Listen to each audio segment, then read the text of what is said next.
Choosing your house is one of the earliest and most important things you'll do in Hogwarts Legacy. This choice will determine your allegiances, common room, even your friends. Typically, you're placed in your house by the sorting hat. This magical, ragged thing reaches into the deepest recesses of your mind, analysing your personality traits, motives, desires, and secrets. Using that information, it makes a judgment on you that lasts your whole life by placing you in the house that most aligns with you. It then declares it for the whole school to hear. Fortunately for us, the game can't out us like that, and we get to make the choices ourselves.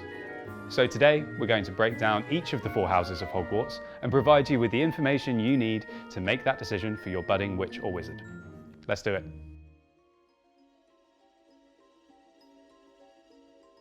So why does this matter anyway? Goodies go to Gryffindor and baddies go to Slytherin, right? Well, it's much more nuanced than that. As a Hogwarts student, you share a dormitory and classes with your housemates, play on the same Quidditch team, and earn points for your house which help you win the House Cup. Now, in Hogwarts Legacy, we've already heard that Quidditch and house points won't be key features to the storyline. Hopefully that's patched on later. But it will affect many other things, like which common room you can access, the colour of your robes, and potentially some side quest options as you interact with parts of the world that are unique to your house. So, let's start looking at them. First up, Ravenclaw. The members of this house are known for their intelligence, wits, wisdom, and originality. If you value logic and knowledge, this might be the house for you. But don't think this is a house just for nerds. Luna Lovegood and other creatives have often spawned from Ravenclaw, so it's also a home for the kooky. Perhaps the house for modern-day hipsters too. The Ravenclaw common room is in the Ravenclaw Tower, one of the 3 tallest towers in Hogwarts. From here, they have a wondrous view of the surrounding landscapes. It's described as the airiest one of all the common rooms. Each house has an element. Hufflepuff is earth, Ravenclaw is air, Gryffindor fire, and Slytherin water. And each common room, and by extension the whole game, leans into each of those. So, in this case, it's air. The common room is wide and circular with a fireplace in the middle. Arched windows all the way around make it spacious and well lit. In the books, it's accessed through a bronze eagle-shaped knocker that asks you a riddle. Answering correctly will let you inside, which in my opinion is far from the most secure entrance.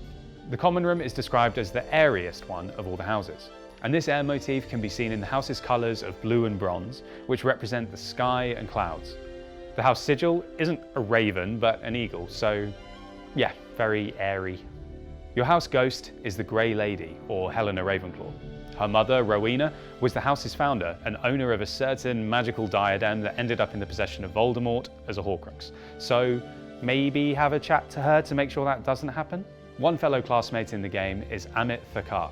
He's an astronomy lover who aspires to be a famous wizarding historian. He loves stargazing and always has a telescope to hand.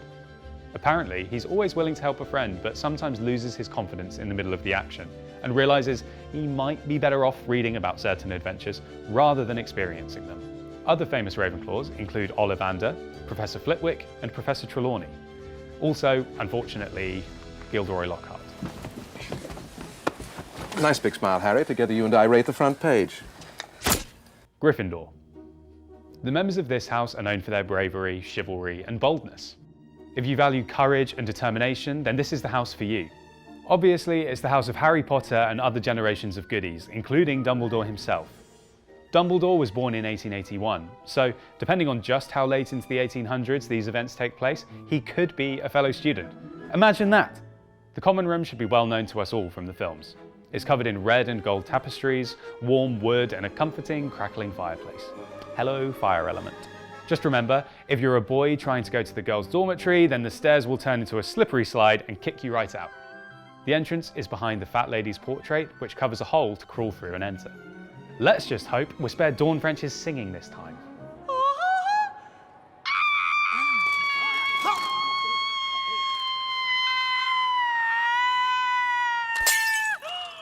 Amazing! Just with my voice. Amazing. Fortuna Major. Yes, all right. The portrait will only let in those students who know the secret password of the week, so make sure you know it. Your garments will be red and gold, more fire, and your house sigil is a lion. Gryffindors also have the ability to pull the sword of Godric Gryffindor from the sorting hat in times of need. Let's never forget Neville's clutch moment in the Deathly Hallows.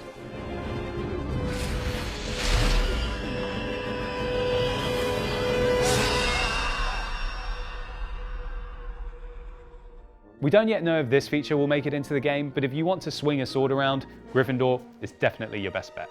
Your house ghost is everyone's favourite, Nearly Headless Nick. Hello!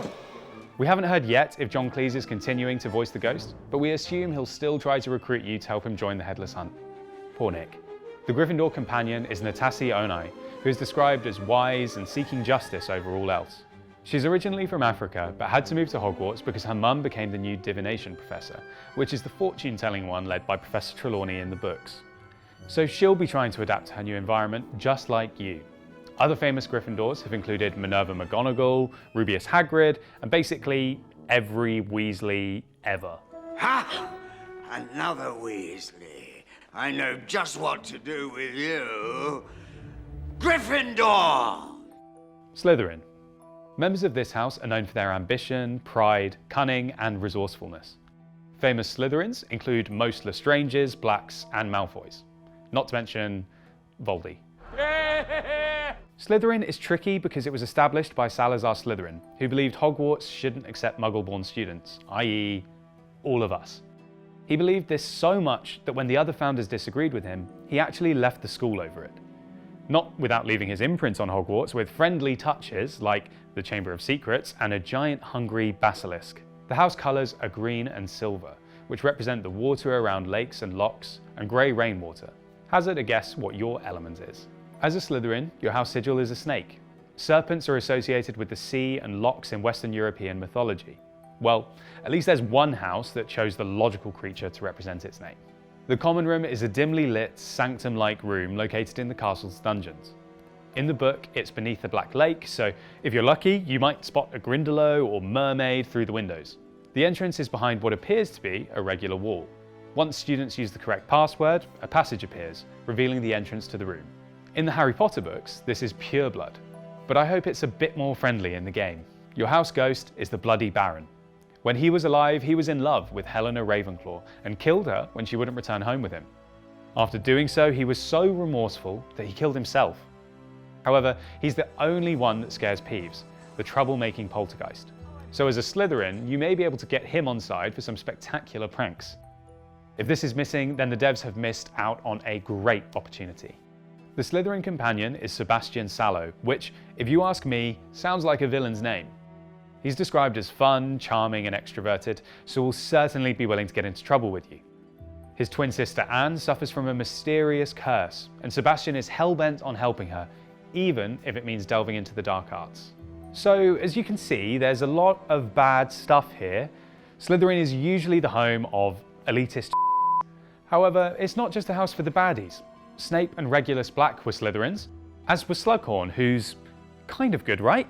And in The Cursed Child, you've got Scorpius Malfoy and Albus Potter in there, though the less we say about that monstrosity, the better. There's not a witch or wizard who went bad who wasn't in Slytherin. And finally, Hufflepuff. Members of this house are known for their loyalty, strong sense of justice, and modesty. If you value hard work and friendship, then this could be the perfect place. Often, Hufflepuffs have been the butt of the joke, which isn't helped by its founder's policy of accepting literally any students. But really, that just comes from the insecurities of the other houses. Hufflepuff is where the genuinely good people and nature lovers reside. Newt Scamander and Cedric Diggory were both Hufflepuffs after all. The garments are accessorized with yellow and black, yellow for wheat and black for soil, connecting it to the element of earth. Your house sigil is a badger. Helga Hufflepuff founded this house, and she was known for her food-related charms with her recipes still used for Hogwarts feasts. This makes a lot of sense when you consider the location of the common room, which is down in the basement near the castle's kitchens. To get you inside, you need to tap a barrel to the rhythm of Helga Hufflepuff. Tapping on the wrong barrel is supposed to drench you in vinegar as an imposter. Inside, nature is clearly an inspiration for the developers. It's filled with a wide array of plants and flowers and loads of dancing cacti. It also has a huge fireplace adorned with badgers. There are vine motifs in the woodwork and the evoked feeling of a forest. The round doors and coziness can't help but remind me of Bag End and homes of hobbits in the Shire. So, if you're short with big hairy feet, you'll feel right at home. The Hufflepuff house ghost is the Fat Friar, who we also don't know much about, other than that he used his magic to cure the pox and pull rabbits out of the communion cup. Let's just say that senior churchman didn't really like that, and now he's a ghost. Your house companion is Poppy Sweeting, who has a pure heart and can be seen interacting with magical creatures more than humans.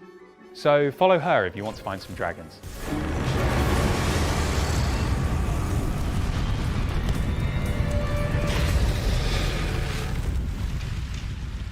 She's sweet, bright and compassionate, and will likely be found outside and in the greenhouses the most. Some famous Hufflepuffs include Professor Sprout and Nymphadora Tonks. Don't call me Nymphadora. And that's a wrap.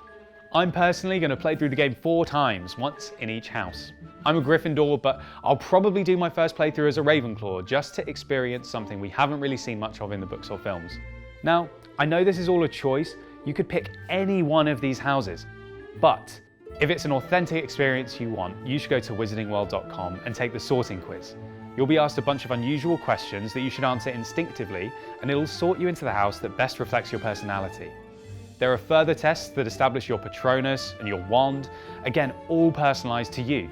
You can then get a code that can be pasted into your WB Games account, which allows you to import your personal house, wand, and Patronus into Hogwarts Legacy.